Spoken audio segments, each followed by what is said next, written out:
Hello dear. तो जितने भी लोग हैं सबको स्वागत है फिर से। तो आज का वीडियो फिर से सेकेंड ईयर के लिए मेंटल हेल्थ नर्सिंग जो कि तीसरा सब्जेक्ट है आपका यहाँ पे लेकर आ चुके हैं। तो आप लोग अच्छे से देखिए, समझिएगा, क्योंकि मेंटल हेल्थ नर्सिंग में बहुत लोग ये कह रहे हैं कि सर समझ में नहीं आता है, बहुत दिक्कत हो रहा है, बहुत कठिन लैंग्वेज है।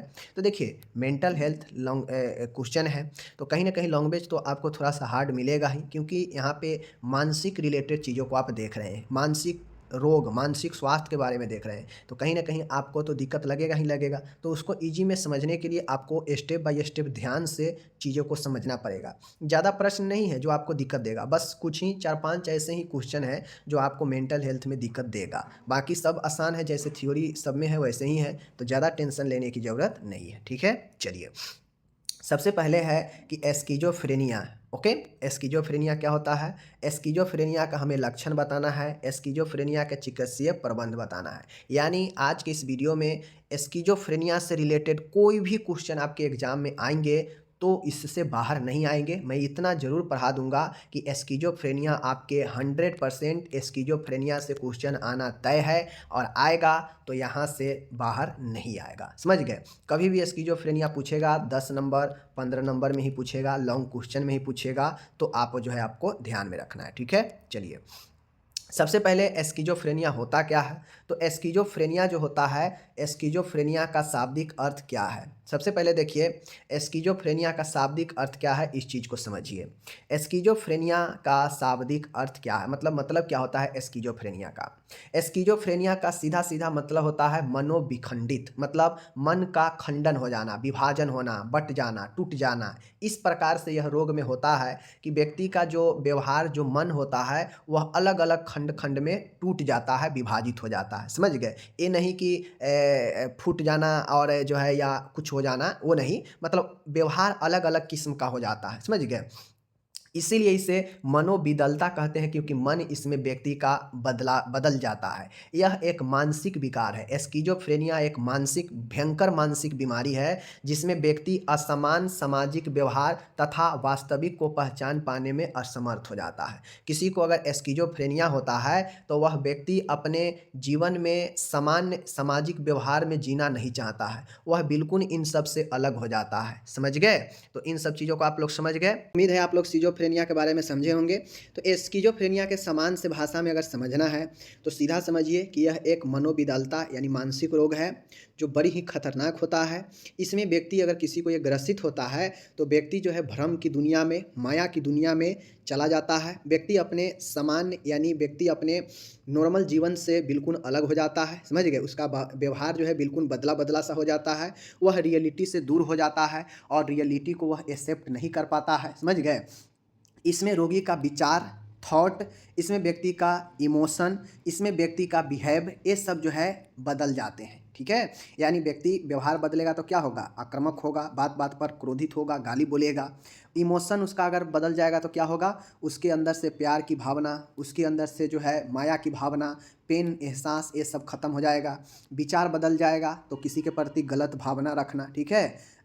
अलग अलग जो है उग्र विचार का हो जाना। समझ गए? खतरनाक विचार की प्रवृत्ति हो जाना, गलत विचार रखना किसी के प्रति, तो ये सब जो है बदल जाते हैं व्यक्ति के, जिसके कारण यह कुछ समय के लिए अपनी जिम्मेदारियों तथा अपनी देखभाल करने में असमर्थ होते हैं। जिसके कारण होता यह है कि जब तक स्किज़ोफ्रेनिया व्यक्ति में रहता है, धीरे धीरे वह जो है अपने, क्या होता है, कुछ समय के लिए अपने जिम्मेदारियों से देखभाल करने में असमर्थ हो जाता है। और स्किज़ोफ्रेनिया वाला व्यक्ति खुद को भी देखभाल नहीं कर पाता है तो दूसरों को क्या कर पाएगा? उसका खान पान सब चीज़ जो है बिगड़ जाता है, 2-2 दिन तक खाना भी नहीं खाता है। यानी स्किज़ोफ्रेनिया के पूर्ण पागलपन आप कह सकते हैं। समझ गए? चलिए, अब स्किज़ोफ्रेनिया के जो है आपके देख सकते हैं, स्किज़ोफ्रेनिया के जो होते हैं प्रबंध आपसे पूछा जाएगा, अलग अलग जो है प्रबंध पूछा जाएगा। तो अभी हम लोग प्रबंध नहीं देखेंगे, अभी इसके स्किज़ोफ्रेनिया में क्या क्या लक्षण होते हैं पहले हम लोग लक्षण को देखते हैं। ठीक है?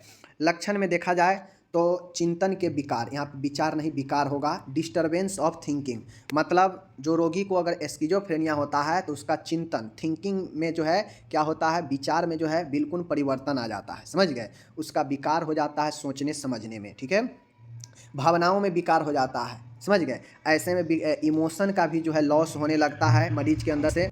ठीक है। तो इसमें जो व्यक्ति होता है उसके इमोशन यानी भावना में भी जो है समस्या आ जाता है, इमोशन लॉस होने लगता है, व्यवहार के विकार यानी व्यक्ति में व्यवहार में भी समस्या आ जाता है, समझ गए, जिसे बिहेवियर परिवर्तन बोलते हैं। व्यक्ति के सोचने समझने यानी अवबोधन करने के क्षमता भी डिस्टर्ब हो जाता है, मतलब व्यक्ति जो है किसी चीज़ को पहचानने से असमर्थ हो जाता है, उसके बारे में ज्ञान लेने में, समझने में कि ये क्या है नहीं है, इन सभी चीज़ों के बारे में यानी परसेप्शन गलत हो जाता है, किसी भी चीज़ के बोध नहीं कर पाता है व्यक्ति कि ये क्या है क्या नहीं। ठीक है। इच्छा के विकार, व्यक्ति के अपना इच्छा जाहिर नहीं कर पाता है कि उसके अंदर क्या चल रहा है, सिर्फ वो कल्पनाओं में पड़े रहता है, वह काल्पनिक दुनिया में जो है बस जाता है, समझ गए। तो इनका इच्छा का भी विकार हो जाता है। व्यक्ति के एक्टिविटी पर भी जो है डिस्टरबेंस आ जाता है, यानी व्यक्ति पूर्ण रूप से नॉर्मल तौर पर सक्रिय नहीं हो पाता है, समझ गए। वह एक्टिविटी भी व्यक्ति का बिगड़ जाता है। व्यक्ति का जो अटेंशन, जो कंसंट्रेशन होना चाहिए, जो एकाग्रता होना चाहिए, वो भी बिगड़ जाता है। ठीक है। व्यक्ति जो है एकाग्रता में जो है व्यक्ति के परिवर्तन आ जाता है, व्यक्ति किसी भी चीज़ पर एक चीज़ को जो है एकाग्रता नहीं बना पाता है, और यह सब एक लक्षण होता है स्किज़ोफ्रेनिया का, समझ गए। व्यक्ति बहुत ज़्यादा हिंसक हो जाता है, जब व्यवहार में परिवर्तन होगा तो हिंसक होगा ही होगा। व्यक्ति कल्पना में रहने लगता है, समझ गए। व्यक्ति भ्रम में जीने लगता है, समझ गए। व्यक्ति जो है बिल्कुल जो है निराशावादी हो जाता है, समझ गए। तो ये सब जो है आपके लक्षण होते हैं स्किज़ोफ्रेनिया का। ठीक है। चलिए, तो लक्षण बता दिए। अब आता है कि इसके प्रकार को जो है विस्तृत से समझना है। ठीक है। तो चलिए, स्किज़ोफ्रेनिया के आपसे प्रकार भी पूछा जाएगा, तो स्किज़ोफ्रेनिया के विभिन्न प्रकार है, चलिए उस प्रकार को भी समझते हैं। पहला आएगा पैरानोइड स्किज़ोफ्रेनिया। कोई भी प्रकार इधर से उधर लिखिए, कोई दिक्कत नहीं है, बट लिखिए जरूर। पहला हम पढ़ा रहे हैं पैरानोइड स्किज़ोफ्रेनिया। पैरानोइड स्किज़ोफ्रेनिया जो है, पैरानोइड स्किज़ोफ्रेनिया जो होता है, देख लीजिए यहाँ पे, इस प्रकार के स्किज़ोफ्रेनिया में मरीज के मन में अर्थहीन व तर्कहीन धारणाएं जो है घर कर जाती है, यानी बैठ जाती है, जैसे कि उसके परिजन उसके शत्रु बन गए व उससे भांति भांति से प्रताड़ित करते हैं। जैसे आप लोग को मैं बता दूं कि बहुत सारे ऐसे लोग होते हैं, जैसे देखिएगा परिवार में एक लोग को अगर मानसिक समस्या हो जाएगा तो उसके मन में एक ऐसा इमेजिन बैठ जाएगा घर के प्रति कि लगेगा कि उसके घर के लोग ही उसका शत्रु है। तो यह पैरानोइड स्किज़ोफ्रेनिया में होता है, जहाँ पे व्यक्ति जो है थिंकिंग से रिलेटेड समस्या हो जाता है, जो तर्कहीन और अर्थहीन जो है चीज़ों में डूब जाता है, धारणा बन जाता है, उसके माइंड में बैठ जाता है कि उसका जो है परिवार ही उसका शत्रु है। ठीक है। तो ये चीज़ें हैं, तो ये चीज़ समझ गए। उसी प्रकार से रोगी को अत्यधिक बेचैनी होने लगती है इन सब चीज़ों से सोचकर। डेलूजन के कारण वह हमेशा व्याकुल रहता है। पैरानोइड स्किज़ोफ्रेनिया में होता यह है कि तर्कहीन और अर्थहीन माइंड में बातें बैठ जाता है, जो बिल्कुल गलत होता है, बिल्कुल सत्य नहीं होता है, समझ गए। जैसे परिवार के प्रति जो है शक करना कि परिवार ही हमारा दुश्मन है, समझ गए, परिवार ही हमारा, परिवार के कोई सदस्य ही हमारा ये काम नहीं होने दे रहा है। ठीक है। उसके मन में अलग अलग धारणाएं बैठ जाता है, उसके मन में भ्रम हो जाता है। ठीक है। तो अन्य लक्षण में व्यक्ति क्रोध, दुश्चिंता, अकेले रहना, यह सब पैरानोइड स्किज़ोफ्रेनिया में होता है, समझ गए। आगे है कैटाटोनिक स्किज़ोफ्रेनिया। कैटाटोनिक स्किज़ोफ्रेनिया का मतलब है कि यह स्किज़ोफ्रेनिया का एक एक्यूट प्रकार है, मतलब अचानक से हमला करता है व्यक्ति पर। ठीक है। तो कैटाटोनिक स्किज़ोफ्रेनिया में होता है कि यह व्यक्ति पर अचानक हमला करता है और रोगी का जड़ अवस्था यानी इमोबिलिटी व उत्तेजित अवस्था का अनुभव करता है। मतलब व्यक्ति इसमें जो है काफ़ी ज़्यादा जो है क्या हो जाता है, मंद हो जाता है। इसमें व्यक्ति क्या होता है, काफ़ी ज़्यादा मंद हो जाता है, और व्यक्ति जो है काफ़ी ज़्यादा जो है उत्तेजित अवस्था को भी जो है अनुभव करता है, समझ गए। जैसे जड़ अवस्था के लक्षण, जड़ अवस्था के लक्षण कि व्यक्ति बहुत ज़्यादा उदासीन हो जाएगा, गतिहीन हो जाएगा, भाव शून्य हो जाएगा, हाथ पैरों में सूजन आ जाएगा, घाव हो जाएगा, बेड सोर, एक ही पोजीशन में रहने लगेगा, अपने कष्टों से वह बेपरवाह हो जाएगा। तो जो कैटाटोनिक स्किज़ोफ्रेनिया होता है, व्यक्ति पर अचानक हमला करता है, और अचानक हमला करता है तो एक कंडीशन होता है जहाँ पे व्यक्ति जड़ अवस्था में आ जाता है, मतलब बिल्कुल इमोबिलिटी हो जाता है, उसके अंदर बिल्कुल हाव भाव गतिविधि ये सब खत्म हो जाता है। कहीं पे भी पड़ा रहेगा तो एक स्थान पर ही पड़ा रहेगा, जहां बैठा दीजिएगा वहीं पे बैठा रहेगा, एक साइड देखेगा तो देखते ही रह जाएगा, मतलब एक प्रकार से पुतला के समान हो जाता है, समझ गए। जिसके कारण एक जगह पर बैठा रहेगा, एक जगह पर सोया रहेगा तो बेड सोर हो सकता है, हाथ पैरों में सूजन भी हो सकता है, समझ गए। अपने आप को जो है बेपरवाह कर देता है व्यक्ति कैटाटोनी के जड़ अवस्था में। जबकि उत्तेजित अवस्था में ये होता है कि व्यक्ति हिंसक हो जाता है। कैटाटोनी में उत्तेजित अवस्था भी होता है, तो उत्तेजित अवस्था में काफ़ी ज़्यादा हिंसक, वायलेंट हो जाएगा, उग्र हो जाएगा, समझ गए, भावनाओं पर नियंत्रण नहीं रख पाएगा, किसी को गाली दे देगा, किसी को पीट देगा, उसे पता नहीं चलेगा कि ये मेरा माताजी है, पिताजी है, क्या है, किसी पर हाथ छोड़ देगा, किसी को गलिया देगा। तो इस प्रकार से आप लोग देखते हुइएगा आसपास में, तो एस्किज़ोफ्रेनिया उसी बीमारी का जो है जड़ होता है, समझ गए। तो इसमें जड़ अवस्था और उत्तेजित अवस्था दोनों बता दिए। अन्य लक्षण की बात किया जाए तो अन्य लक्षण में इकोलेलिया और इकोपेरेक्सिया। अन्य लक्षण में क्या है, इकोलेलिया है, इकोपेरेक्सिया है, ठीक है।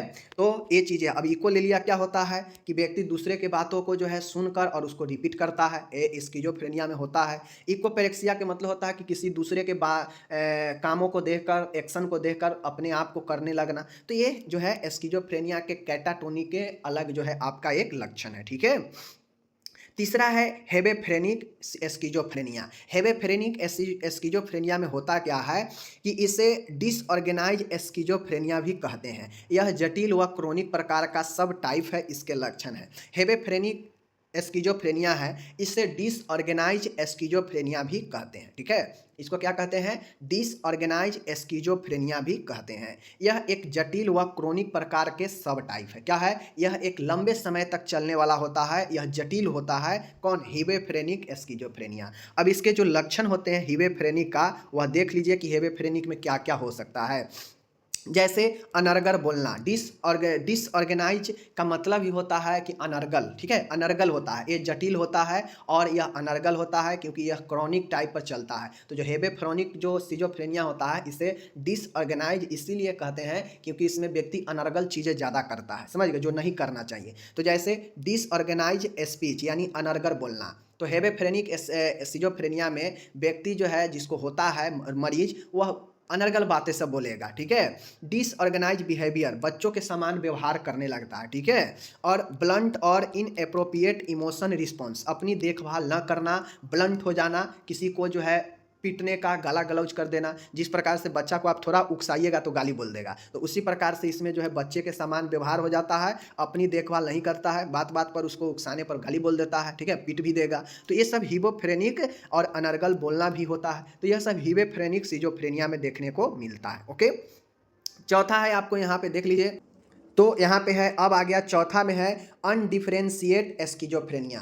अनडिफरेंशिएट स्किज़ोफ्रेनिया का मतलब है कि यदि व्यक्ति उपरोक्त में से किन्हीं दो या अधिक प्रकार के स्किज़ोफ्रेनिया के लक्षण प्रदर्शित करता है। अब जो ऊपर हम लोग देखे हैं, ऊपर जो देखे हैं, अनडिफरेंशिएट का मतलब होता है कि ऊपर के जो भी हम लोग ऊपर तीनों प्रकार देखे हैं ना, उनमें से कोई भी दो जो है आपको एक साथ मौजूद होता है, उसी को जो है हम लोग क्या कहते हैं, अनडिफरेंशिएट स्किज़ोफ्रेनिया कहते हैं। यानी उपरोक्त में से किन्हीं दो या अधिक प्रकार के स्किज़ोफ्रेनिया के लक्षण प्रदर्शित कर सकते हैं, या तो वह हेबेफ्रेनिक का भी, या तो कैटाटोनी के भी, या फिर जो है वो आपके दूसरे दर्जे का जो फर्स्ट वाला देखे हैं, उनमें से कोई भी दो या अधिक स्किज़ोफ्रेनिया के लक्षण एक साथ दिख सकते हैं। जैसे डिसऑर्गेनाइज व्यवहार, तो यह ऊपर वाला है हेबेफ्रेनिक का कि अनर्गल, बच्चे के समान व्यवहार। हेलुसिनेशन मतलब क्या चीज़, भ्रांतियाँ, जो कि पैरानोइड स्किज़ोफ्रेनिया में भ्रांतियाँ होता है, हेलुसिनेशन, ठीक है। डिसऑर्गेनाइज स्पीच मतलब अनर्गल बातें बोलना, ठीक है, जो कि हेबेफ्रेनिक का है। कैटाटोनिक बिहेवियर, कैटाटोनिक बिहेवियर जो कि कैटाटोनिया के हैं, अभी ऊपर देखे हैं दूसरा प्रकार, तो ये भी देख लीजिए। डेलूजन हेलुसिनेशन यानी यह जो है पैरानोइड स्किज़ोफ्रेनिया का है, वहीं पे भ्रांतियाँ होता है, शक होता है अपने परिवार पर। तो ये कहीं ना कहीं ऊपर के तीनों में के लक्षण है। तो ये अनडिफरेंशिएट स्किज़ोफ्रेनिया वही है जो ऊपर के तीनों जो आप देखें हैं, उनमें से दो या दो से अधिक के एक लक्षण एक साथ पाए जाते हैं, ठीक है। तो ये समझ गए। पांचवा है रेसिड्यूअल स्किज़ोफ्रेनिया। रेसिड्यूअल स्किज़ोफ्रेनिया का मतलब है यदि मरीज में वर्तमान में स्किज़ोफ्रेनिया के कोई पॉजिटिव लक्षण नहीं है, जैसे डेलूजन, हेलुसिनेशन इत्यादि, लेकिन पहले वह इन लक्षणों का अनुभव कर चुका है, प्रीवियस एपिसोड के कारण इन लक्षणों को रेसिड्यूअल सिम्टम्स बने रहते हैं, साथ ही मरीज में निगेटिव सिम्टम्स भी पाए जाते हैं। अब रेसिड्यूअल स्किज़ोफ्रेनिया का मतलब है कि पहले मान गए मरीज को स्किज़ोफ्रेनिया हो रखा था, बट उससे थेरेपी उपचार चलने के बाद धीरे धीरे वह नॉर्मल हो गया, नॉर्मल जीवन में आ गया। बट ऐसा नहीं होता है कि वह कंप्लीट ठीक हो गया है, फिर से उसे कभी भी अटैक कर सकता है। तो रेसिड्यूअल स्किज़ोफ्रेनिया वही कहता है कि पूर्व में, वर्तमान में स्किज़ोफ्रेनिया के कोई पॉजिटिव लक्षण नहीं है। जैसे स्किज़ोफ्रेनिया में क्या होता है, डेलूजन होना, हेलुसिनेशन होना, ये सब स्किज़ोफ्रेनिया के अंदर में होता है। तो इन सब लक्षण नहीं पाया जाएगा वर्तमान में, लेकिन पहले वह इन लक्षण का अनुभव कर चुका है, मतलब पहले जो है वह स्किज़ोफ्रेनिया के मरीज रह चुका है, तो पहले होने के कारण जो है अभी भी वर्तमान में भी भले उसमें पॉजिटिव कोई लक्षण नहीं है, लेकिन कुछ जो है रेसिडुअल सिम्टम्स पाए जाते हैं जो उसके आगे संभावना बनाता है होने का स्किज़ोफ्रेनिया। तो यही रेसिडुअल स्किज़ोफ्रेनिया होता है कि वर्तमान में स्किज़ोफ्रेनिया का कोई पॉजिटिव लक्षण नहीं है, बट पहले के कारण जो है अभी भी उसमें जो है वो नहीं कहते हैं कि जड़ से काट के हटा दीजिए वरना फिर से यह पनप जाएगा, ऐसा लोग कहता है ना गांव में, तो वही है। स्किज़ोफ्रेनिया जड़ से नहीं हटता है, रेसिडुअल में वर्तमान में कोई वर्तमान में कोई पॉजिटिव सिम्टम्स तो नहीं रहेगा जैसे डेल्यूजन, हेलुसिनेशन, बट आगे हो सकता है वही रेसिडुअल जो है सिम्टम्स के कारण होता है। तो यही जो है रेसिडुअल जो है आपके स्किज़ोफ्रेनिया होते हैं, ठीक है। अन्य प्रकार भी है, कुछ अन्य प्रकार भी है स्किज़ोफ्रेनिया का, जो सिंपल स्किज़ोफ्रेनिया है, कॉम्प्लेक्स स्किज़ोफ्रेनिया है, चाइल्डहुड स्किज़ोफ्रेनिया है, साइको इफेक्टिव स्किज़ोफ्रेनिया है, नॉन स्पेसिफिक स्किज़ोफ्रेनिया है। तो यह स्किज़ोफ्रेनिया का आप लोग दिमाग में रख लीजिए। सिंपल वाला होता है जो साधारण होता है, जिसमें नॉर्मल जो है व्यक्ति भ्रम में जीता है, नॉर्मल जो है व्यक्ति का व्यवहार परिवर्तन आता है, तो वह साधारण होता है। कॉम्प्लेक्स होता है जो काफ़ी जटिल होता है व्यक्ति, समझ गए। चाइल्डहुड होता है जो बच्चे में होने वाला होता है, बच्चे के समान जो है व्यक्ति व्यवहार करने लगता है, इसीलिए चाइल्डहुड जो है स्किज़ोफ्रेनिया कहते हैं। एक है साइको इफेक्टिव स्किज़ोफ्रेनिया, एक नॉन स्पेसिफिक स्किज़ोफ्रेनिया, मतलब इसमें कोई विशिष्ट स्किज़ोफ्रेनिया का लक्षण नहीं पाया जाता है लेकिन होता है स्किज़ोफ्रेनिया। तो ये simple, complex, childhood, psycho effective और नॉन स्पेसिफिक स्किज़ोफ्रेनिया अन्य प्रकार ये भी है, ध्यान में आपको ये भी रखना पड़ेगा। ओके, आगे चलते हैं। अब यहाँ पे टोटल जो भी ऊपर देखे हैं इंग्लिश में मैंने यहाँ पे दे रखा है, तो जो भी इंग्लिश वाले डियर है अपना इंग्लिश में अच्छे से कर लीजिएगा, ठीक है।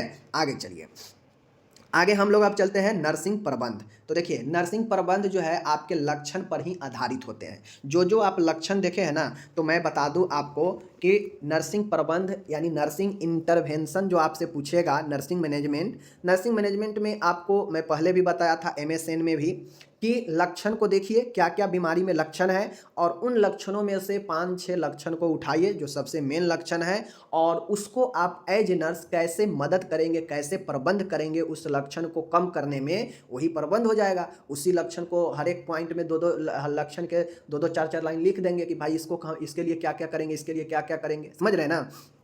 तो नर्सिंग प्रबंध में ठीक उसी प्रकार से स्किज़ोफ्रेनिया के नर्सिंग देखभाल में प्रमुख नर्सिंग प्रायोरिटी निम्न है, मतलब प्रमुख नर्सिंग जो है प्रायोरिटीज जो है निम्न प्रकार से है। जैसे स्किज़ोफ्रेनिया के लक्षण की पहचान करना व मरीजों को एक्सेस करना। पहला पॉइंट यही होगा कि नर्सिंग इंटरवेंशन, समझ गए। ये सारा पॉइंट मैं आपको बता दे रहा हूँ, मैं इस पर डिटेल्स में नहीं जाऊँगा, समय व्यर्थ नहीं करूँगा। आपको यही नर्सिंग प्रबंध है, यही पॉइंट मैं बता दे रहा हूँ, इसी पॉइंट को आपको डील करना है, 4-4, 5-5 पॉइंट सब में लिखना है। अब आप कैसे लिखिएगा आप जानिए, पहले भी पढ़ा चुके हैं 10 बातों को एक बात। अगर आप नर्सिंग प्रबंध नहीं लिख पाते हैं एक मानसिक रोगी के लिए कि आप क्या क्या करेंगे, और ऊपर से मैं यहाँ पे पॉइंट क्लियर कर दिया हूँ कि ये सब चीज़ों का प्रबंध करेंगे, तो आपको जरूर करना चाहिए, ठीक है।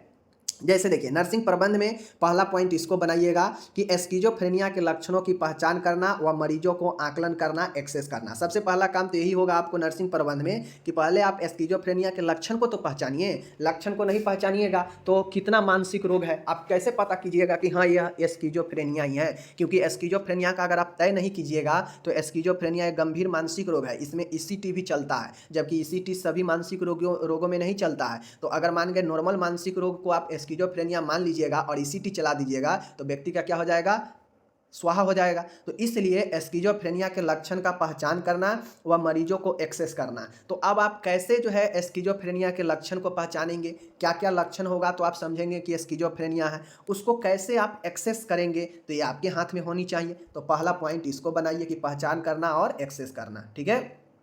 दूसरा पॉइंट ये बनाइए कि मरीज के साथ विश्वासपूर्ण नर्स मरीज संबंध बनाना। अब आप नर्स है, मरीज को देखने जा रहे हैं, जो मरीज पहले से ही हो सकता है उदासीन हो, पहले से ही उसका व्यवहार परिवर्तन हो, पहले से ही वह उग्र हुआ हो, पहले से ही जो है वह ट्रीटमेंट पर विश्वास नहीं कर रहा हो। बहुत ऐसे पागल होता है जो ट्रीटमेंट चल रहा होता है सबको जो है इधर उधर फेंक फाँक के भागने लगता है, ऐसा होता है ना।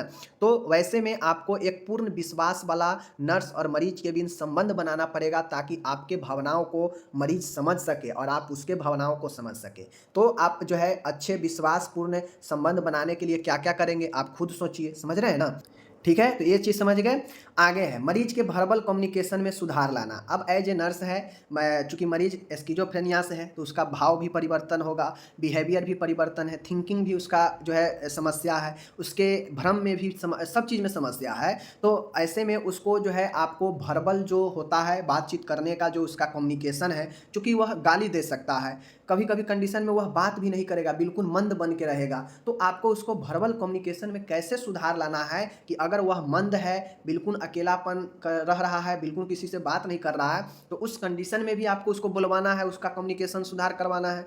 अगर वह बहुत ज़्यादा हिंसक वाला है, गड़बड़ बात करता है, गाली देता है, खराब-खराब बात कर रहा है, तो उस कंडीशन में भी जो है आपको उसको वर्बल सही करना पड़ेगा, ठीक है ना? तो सब कंडीशन में आपको वर्बल कम्युनिकेशन के सुधार के लिए आपको काम करना पड़ेगा, यही प्रबंध है। आगे है मरीज की सोशल इंटरेक्शन बढ़ाना। अब जो मरीज स्किज़ोफ्रेनिया का होता है, ऊपर में देखे हैं कि उसका सामाजिक जो है दूरियां बढ़ जाता है, समाज से उसका बिल्कुल नाता टूट जाता है। बहुत सारे ऐसे पागल व्यक्ति को आप लोग देखते होइएगा जिसका समाज से कोई लेना देना रही है, समाज का उसका कोई चिंता ही नहीं रहता है। समाज छोड़िए, वह अपने परिवार के बारे में भी नहीं सोचता है, वो अपनी जिम्मेदारियों से विमुख हो जाता है, समझ गए? तो उस कंडीशन में आपको उसके सोशल इंटरेक्शन को बढ़ाना पड़ेगा, सामाजिक जिम्मेदारियों से उसको जोड़ना पड़ेगा। अब इसके लिए आप क्या करिएगा कि वह व्यक्ति जो है स्किज़ोफ्रेनिया वाला धीरे-धीरे नॉर्मल होते-होते जो है वह सामाजिक इंटरेक्शन में भी रुचि ले, तो इसके लिए आपको लिखना पड़ेगा, समझ रहे हैं?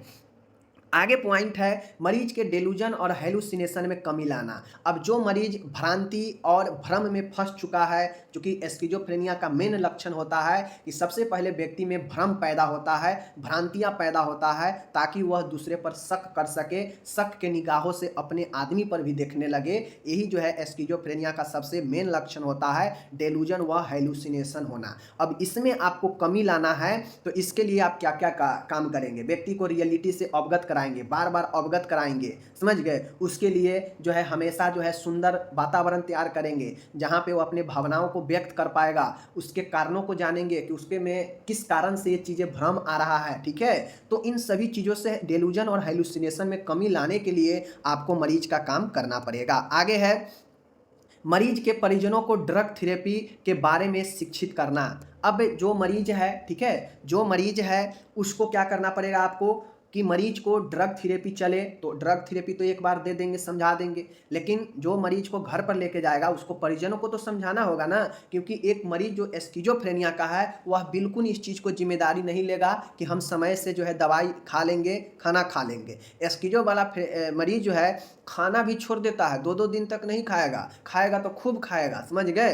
तो ये भी होता है। और साथ में जो है स्किज़ो वाला फ्रेनिया दवाई खा ले समय समय पर, ऐसा तो हो ही नहीं सकता है, समझ सकते हैं? जिसका दिमाग का हर एक चीज़ परिवर्तन हो चुका हो, रियलिटी से दूर जा चुका हो, वह व्यक्ति दवाई खा लेगा, ऐसा संभव है? तो इसके लिए आपको मदद करना पड़ेगा परिजन को, ठीक है? अगर भर्ती है तो आपको खिलाना पड़ेगा समय समय पर। तो ये सब चीज़ें जो है आपको लिखना है मैनेजमेंट में, इन्हीं सभी पॉइंट को मैनेजमेंट में आपको क्लियर करना है, ठीक है?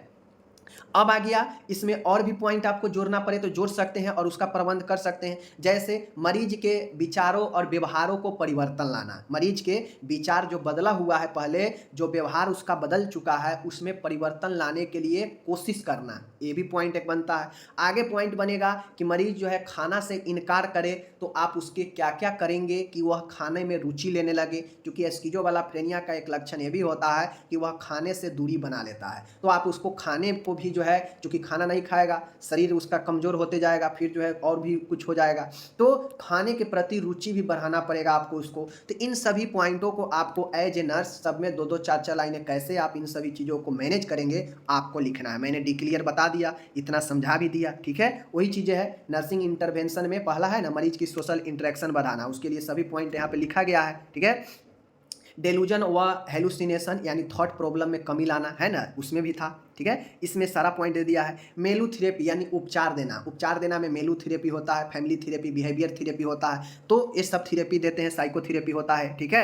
ड्रग थेरेपी प्रदान करते हैं, दवाई देते हैं, समझ गए। अगर इससे काम नहीं चलता है तो ईसीटी थेरेपी दिया जाता है पेशेंट को, तो ईसीटी थेरेपी का भी जो है मैनेजमेंट करेंगे। भूख की कमी, भूख में जो है तेजी लाना, समझ गए, भूख में कमी है तो उसको तेजी लाने के लिए भी प्रबंध करेंगे। तो ये सब नर्सिंग प्रबंध होता है। उम्मीद है आप लोग समझ गए होंगे। अगर नहीं समझे हैं तो यहाँ पे एग्जाम्पल में मैंने 4 पॉइंट देकर सब चीज़ समझा दिया है लाइन बाय लाइन कि कैसे नर्सिंग प्रबंध लिखाएगा। इसी के देखते हुए आप लोग 4 पॉइंट है तो और जो एक्स्ट्रा पॉइंट मैंने बताया उसको ऐड कर लीजिएगा, ठीक है। आगे चलिए, अब आता है कि एस्किज़ोफ्रेनिया का उपचार का वर्णन करें। आपसे एग्जाम में पूछा जा सकता है कि एस्किज़ोफ्रेनिया के लिए पॉसिबल यानी संभव उपचार के वर्णन करें कि कौन कौन से उपचार जो है एस्किज़ोफ्रेनिया के लिए संभव है, ठीक है। चलिए, सबसे पहला है मेडिकल मैनेजमेंट। अन्य देखिए बहुत सारे उपचार संभव है, लेकिन पहला शुरुआती लक्षण में जो है दवाई के द्वारा ही ठीक करने का प्रयास किया जाता है। एस्किज़ोफ्रेनिया के निम्न उपचार है, उसमें पहला है मेडिकल मैनेजमेंट, ठीक है।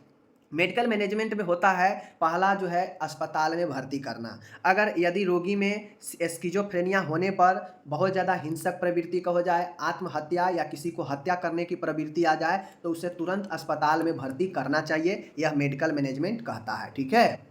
ठीक है, तो ये चीज़ समझ गए आप लोग। और दूसरा है कि फार्मेकोथेरेपी। फार्मेकोथेरेपी कहने का मतलब है कि आप लोग को हम पढ़ाए हैं फार्मेकोलॉजी, साइकोफार्मेकोलॉजी यानी मौनो औषध विज्ञान। अब इस फार्मेकोथेरेपी में होता यह है कि बहुत सारे मानसिक रोगों के लिए अलग अलग दवाइयाँ हैं, अलग अलग दवाइयाँ हैं, कैटेगरी वाइज बांटा गया है, समझ गए। तो वो दवाइयाँ चलाया जाता है, समझ गए। देखिए पेशेंट अगर बहुत ज़्यादा अगर आक्रामक हो जाए, आत्महत्या के बार बार करने लगे कोशिश, किसी और को जो है कोशिश करे हत्या करने का, तो उस कंडीशन में उसे अस्पताल में भर्ती कराया जाता है, समझ गए। अब अगर व्यक्ति नॉर्मल है तो उसे दवाई दिया जाता है, थोड़ा मोड़ा अगर सिम्टम्स आया है तो उसे दवाई देकर ठीक किया जाता है, तो उसमें फार्मेकोथेरेपी काम आता है। अब इसमें एस्किज़ोफ्रेनिया से जो ग्रसित व्यक्ति होते हैं उससे निम्न एंटीसाइकोटिक जो है औषधि, एंटीसाइकोटिक ड्रग दिया जाता है जो पागलपन व्यक्ति को चलता है, ठीक है। अब उसके लिए अलग अलग दवाई आता है, जैसे क्लोजापाइन। क्लोजापाइन आता है 25 से 150 mg प्रति डे, जितना जरूरी हो उतना दीजिए, ठीक है। हैलोपेरिडोल, यह भी एंटीसाइकोटिक ड्रग होता है जो 5 से 10 mg प्रति डे दिया जा सकता है, ठीक है। क्लोप्रोमाजाइन आता है, समझ गए, 150 से लेकर 300 mg प्रति डे आता है। और सारे कितने जो है आपके एंटीसाइकोटिक ड्रग जो है मिल जाएंगे अगर आप अच्छे से देखिएगा तो आप यहाँ पे जितना याद हो लिख सकते हैं। मैंने 3 एग्जाम्पल बता दिया एंटीसाइकोटिक का, क्लोराप्रोमाजाइन, हेलिपेरिडोल और उसके बाद क्लोपाजाइन, ठीक है, क्लोजापाइन। ये तीनों दवाई आप लोग नाम लिख दीजिएगा, और भी नाम याद हो तो लिख दीजिएगा, बहुत सारे दवाई है। आगे है, यदि रोगी को नींद ना आ रही हो तो उसे हाइप्नोटिक ड्रग दी जाती है, जैसे एमेट्रिपिटिलिन, डाइजापाम। ये सब दवाई जो है हिप्नोटिक होता है जो नींद को लाता है, समझ गए, सही। चलिए, तो ये हो गया फार्मेकोथेरेपी। आगे है, अब चलता है साइकोथेरेपी कहिए, या इसी को जो है हम लोग जो है क्या कहते हैं, फिजिकल थेरेपी कहते हैं, समझ गए। अब फिजिकल थेरेपी में होता है कि व्यक्ति को जो है फिजिकल थेरेपी में यानी शारीरिक थेरेपी दिया जाता है, जिसमें व्यक्ति को ईसीटी का उपयोग किया। फिजिकल थेरेपी में ईसीटी चलता है। इसका प्रयोग विशेष रूप से निम्न अवस्था में किया जाता है। कौन से अवस्था में? निम्न अवस्था में। ईसीटी कब दिया जाता है? देख लीजिए, जब व्यक्ति बहुत ज़्यादा उग्र हो जाए, उग्र मनोविकार हो जाए, मतलब घातक हो जाए, आत्महत्या या किसी दूसरे की हत्या करने की प्रवृत्ति आ जाए उसके अंदर, तो जाके ईसीटी देते हैं। दवाइयाँ के प्रति व्यक्ति में कोई जो है रिएक्शन, प्रतिक्रिया नहीं दिखता हो तो देते हैं। उत्तेजना व हिंसक व्यवहार होने पर देते हैं। कैटाटोनिक व पैरानॉइड एस्किज़ोफ्रेनिया में देते हैं। और ये जो है आपके खतरनाक सिचुएशन होता है किसी व्यक्ति के मानसिक रोग में, इसीलिए ईसीटी खतरनाक सिचुएशन में ही दिया जाता है, ऐसे नॉर्मल सिचुएशन में ईसीटी नहीं दिया जाता है, ओके। चौथा है साइकोथेरेपी। साइकोथेरेपी जिसमें विभिन्न प्रकार के थेरेपी के माध्यम से मरीज को उसके व्यवहार में परिवर्तन लाने का प्रयास किया जाता है, उसके दैनिक जीवन यापन करने में सहायता दिया जाता है, जैसे behaviour therapy, family therapy, milieu therapy, group therapy. चीज़ों को समझ गए, आगे चलिए। ये हो गया। पुनर्वास होता है। अब पुनर्वास होता है व्यक्ति को जो है उसमें पूर्ण मानसिक, शारीरिक, सामाजिक, आर्थिक उपयोगिताओं को, क्षमता को प्राप्त करना है। देखिए, पुनर्वास का मतलब होता है कि व्यक्ति को फिर से अपने अपने जीवन में लाने के लिए ट्रेनिंग किया जाता है, समझ गए, सभी प्रकार के। तो वही जो है पुनर्वास होता है, जिसमें व्यक्ति को अलग जो है रिहेबिलिटेशन सेंटर पर रखकर उसे पुनः जीवन में कैसे वापस आना है, क्या करना है, इसके लिए ट्रेनेड किया जाता है। ओके, तो इस प्रकार से ये हो गया आपका स्किज़ोफ्रेनिया के उपचार का सभी तरीका जो कि मैंने बता दिया।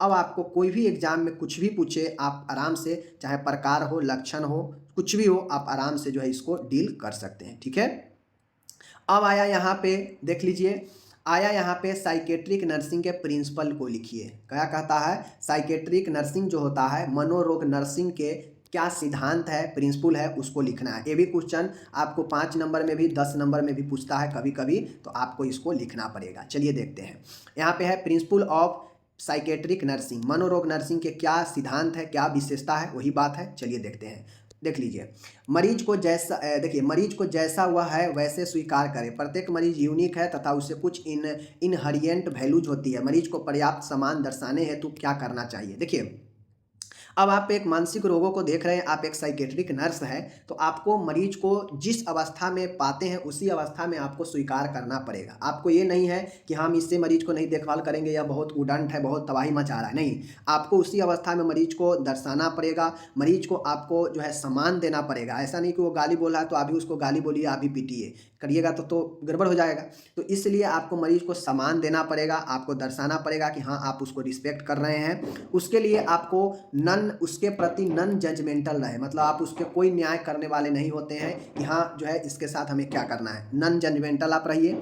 उसके साथ उद्देश्यपूर्ण वार्तालाप करें, उसके साथ फालतू के वार्तालाप ना करें। जो ट्रीटमेंट में शामिल है, जो उद्देश्यपूर्ण होगा उसी में जो है वार्तालाप करें।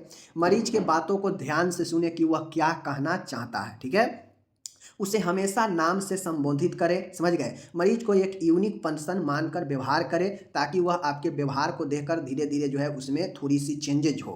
मरीज की भावनाओं को सम्मान दे, उसके मन सही नहीं है इसलिए वह कुछ भी दर्शा सकता है, आपको उसको सम्मान करना है। एक साइकेट्रिक नर्सिंग का यही प्रिंसिपल कहता है कि मरीज के प्रति नॉन जजमेंटल रहे, उद्देश्यपूर्ण वार्तालाप करे, अच्छे से ध्यान से सुने बातों को, हमेशा नाम से संबोधित करे, मरीज के साथ यूनिक पर्सन मानकर व्यवहार करे, मरीज की भावनाओं को सम्मान दे। समझ रहे हैं बातों को। आगे देखिए, आगे प्रिंसिपल है मरीज स्वयं एवं मरीज के बीच को थेरेप्यूटिक टूल की तरह इस्तेमाल करें। अब नर्स और पेशेंट दोनों के बीच में खुद को, समझ गए ना, संबंध को थेरेप्यूटिक टूल की तरह इस्तेमाल करें। मतलब जो उपचार में आने वाला जो उपकरण होता है जिसका इस्तेमाल करते हैं उसी प्रकार से खुद को भी दोनों के बीच में इस्तेमाल करें। समझ गए।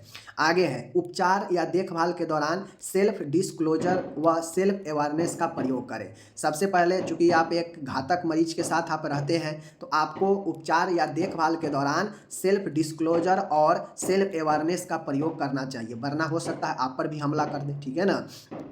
देखभाल के दौरान मरीज की कमजोरियों पर फोकस ना करें, उसकी काबिलियत पर फोकस करें।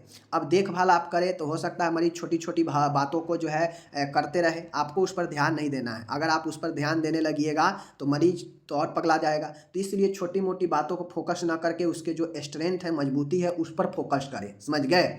मरीज के व्यवहार को एक्सप्लोर करें कि वह कैसे जो है व्यवहार को प्रदर्शित कर रहा है। मरीज के भावनात्मक सुरक्षा प्रदान करने हेतु अपना व्यवहार कांस्टेंट कर रखें। ठीक है, मरीज को भावनात्मक सुरक्षा देने के लिए आपको अपना व्यवहार को कॉन्सिस्ट रखना पड़ेगा। अगर आप भी उसके साथ उलझ जाइएगा तो वह और ज़्यादा जो है आक्रामक हो जाएगा। ठीक है।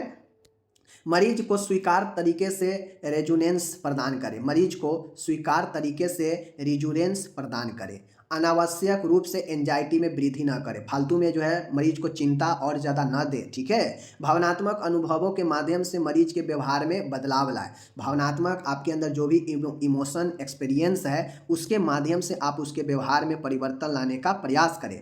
मरीज के व्यवहार में बदलाव हेतु थेरेप्यूटिक नर्स पेशेंट रिलेशनशिप जरूरी है, अतः विश्वासपूर्ण NPR बनाएं। ठीक है। आवश्यक नहीं होने पर फिजिकल तथा वर्बल फोर्स ना करें। अगर जरूरी नहीं है तो फालतू में मरीज से बात ना करें, फिजिकल फोर्स ना करें कुछ करने के लिए। नर्सिंग देखभाल व्यक्ति को ध्यान में रखकर प्लान करें, न केवल उसके लक्षणों को। नर्सिंग देखभाल जब भी आप बनाएं तो उस व्यक्ति को ध्यान में रखकर प्लान बनाएं, ना कि सिर्फ उसके लक्षण को देख लिए और प्लान बना लिए। रूटीन देखभाल के प्रोसीजर मरीज की समझ के स्तर के अनुसार होनी चाहिए। अब जो भी आप रूटीन देखभाल दे रहे हैं एक मानसिक रोगियों को, उसके लिए जो है क्या करना चाहिए, एक अच्छे जो है आपको प्रोसीजर को समझना चाहिए। ऐसा जो है प्रोसीजर मरीज के लिए भी होना चाहिए। और एक साइकेट्रिक नर्सिंग को जो है प्रिंसिपल में अच्छे जो है कम्युनिकेशन होना चाहिए, ठीक है, मरीज को समझने योग्य होना चाहिए, समझ गए, मरीज से बेफालतू की बातचीत लड़ाई ना करे। इन तमाम चीज़ों को आप अभी और पॉइंट में 20 पॉइंट में भी लिखिएगा ना, एक नर्स के लिए किन किन बातों को ध्यान में रखना चाहिए, वही तो प्रिंसिपल सिद्धांत बन जाएगा ना, जो मानसिक रोगियों के लिए जरूरी होगा। तो लिख दीजिएगा अभी और, ठीक है। तो यहाँ पे मैंने इंग्लिश दे रखा है, आप लोग चाहें तो इसको अच्छे से कर सकते हैं कंप्लीट, कोई दिक्कत नहीं है, ठीक है। मैंने टोटल हिंदी इंग्लिश में स्किज़ोफ्रेनिया और प्रिंसिपल ऑफ साइकेट्रिक नर्सिंग के लिए बता दिए। अब आपको इसको अच्छे से डील करना है। मिलते हैं अगले वीडियो में।